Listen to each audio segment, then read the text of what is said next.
And now, race fans, once again, welcome your Grand Marshal, the Honorable Senator Gloria Negrete-McLeod, and San Bernardino County Supervisor Josie Gonzalez, as they deliver the most famous words in motorsports.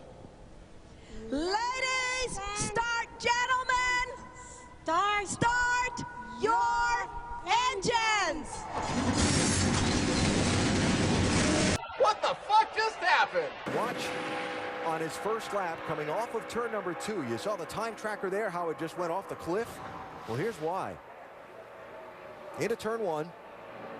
Whoa. Wow, whoa. Yeah, he almost went off a cliff. That's incredible that he came back on that second lap after that and posted as good a lap as he did. He's up to 8th for that second one. I don't even know how you can breathe on that second lap. Yeah, you can't. I mean, that car should have crashed. They should have been getting a backup out right there. That was a great job by Elliott. Watch the 2 of Kurt Busch side by side with Casey Kane in the 9. Oh, that's casual. Oh. Do you know what they need? They need a real estate agent. Why? Because they're fighting over the same real estate. Oh. Well, look at Kevin Harvick. Turn 2, Sam Hornish. And that's going to be great news for Kyle Busch and Kevin Harvick, because the caution will weigh. Just stay right there. Stay right there. There's no need to go anywhere. Just stay right there. Stop. Sam, stop. All right. Driver never might have had listens. a little radio trouble there. Well, I'm not real sure why he just wanted him to stop. Yeah, but he just got loose on you. You gave him plenty of room.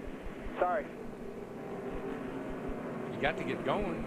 I felt like I Little damage there. think Sam was doing a good job. Kyle Busch now has over a 3.5-second lead over Todd Bodine. Back in 2003, the margin of victory for Ted Musgrave was 2.1 seconds. It looks like Kyle Busch is going to destroy that record. You want to know why he's got that big lead? Because he is not laying down on him. I'm telling you right now.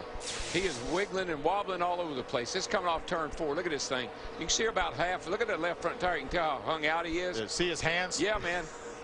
And you know what? He's loving that. He likes it. And that very lap, he was the fastest truck on the race. Yeah, I mean, he doesn't care. No, you would normally describe that as 3 wide all by himself, I believe. 3 wide. That's it, baby. Watch he and David Ragan. Now the right side of Ragan's number 6 is all skinned up. Whoa. The whole car was getting about ready to get skinned up right there. I'm standing by with NASCAR Busch Series champion of 1991, Bobby Labonte. He was also last year's Winston Cup champion, but, you know, he's had the kind of year that I think I could take him now in a Sea-Doo race. In fact, I think we ought to go head-to-head, face-to-face, mano-a-mano. Burns Labonte won the Slaughter in the Water. What do you think? Aren't you a rookie at this reporting stuff? Well, yeah. Yeah, well, I tell you what. I know what Ryan caught yesterday. Yeah. Duber. Yeah. And it's alligator. Watch out behind you. No, Labonte.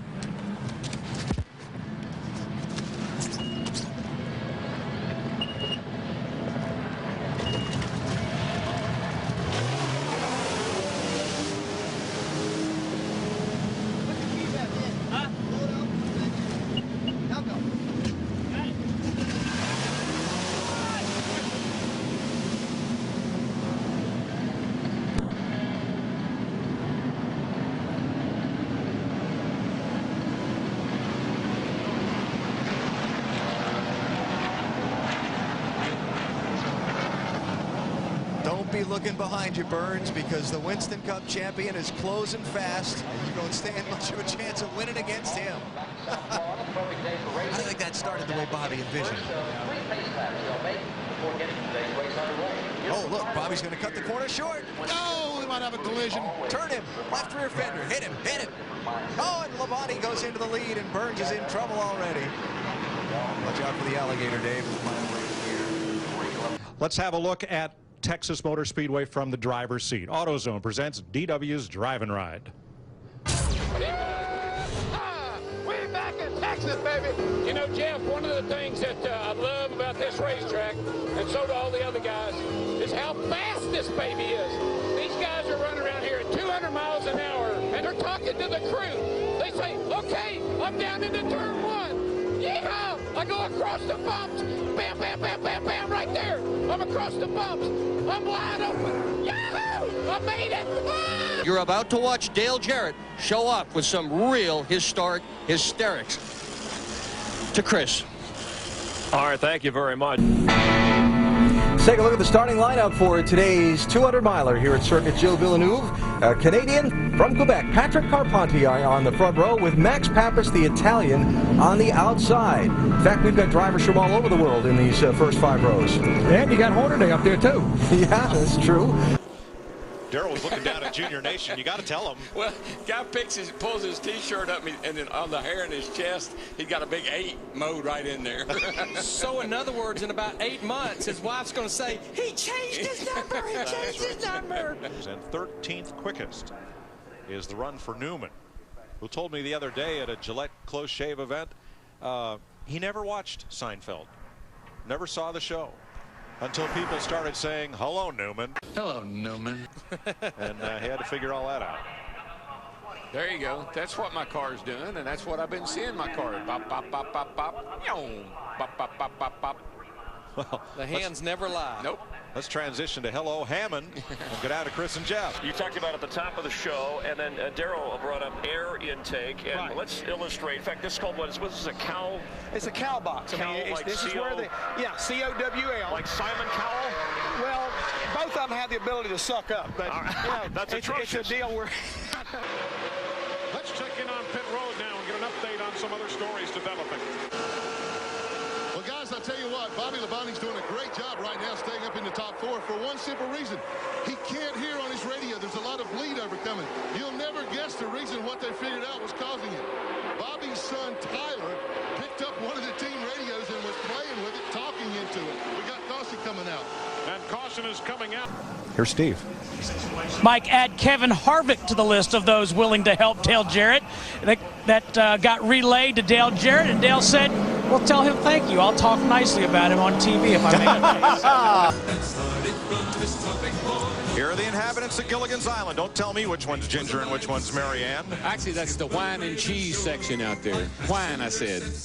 However, we have our own former college professor. We'll call him the skipper today out on Gilligan's Island, Dick Berggren. Yeah, and I'm here with one paddle, Mike, and nobody wants to be on Gilligan's Island. And a good reason for that is nobody's ever won this race from Gilligan's Island. When these guys come out here and pit on Gilligan's Island, because it's a straight shot in, they don't have to go around an evasive course like everybody else who's going to pit today. NASCAR's going to hold up every single one of these guys for 18 full seconds. They're all mad they're out here. Even the big guys like Mark Martin don't want to be here. Thanks, little buddy. Steve Burns is following Boris Said's car through the day. Steve? And Mike, they already had a little drama they didn't want. When they came through inspection, the NASCAR officials made them change all these support brackets from the nose down to what we call the splitter. Crew Chief Frank Stoddard jokingly said that's a diversionary tactic so they don't see the nitrous bottle. I was hoping Wayne Knight would show up to be an honorary crewman for Ryan this week. He's the actor who played Newman on the Seinfeld show. You started something there. Yeah. I asked Ryan, I said, aren't you getting tired of saying hello, Newman? We're told he was invited to the race, but had another commitment. He had to deliver the mail.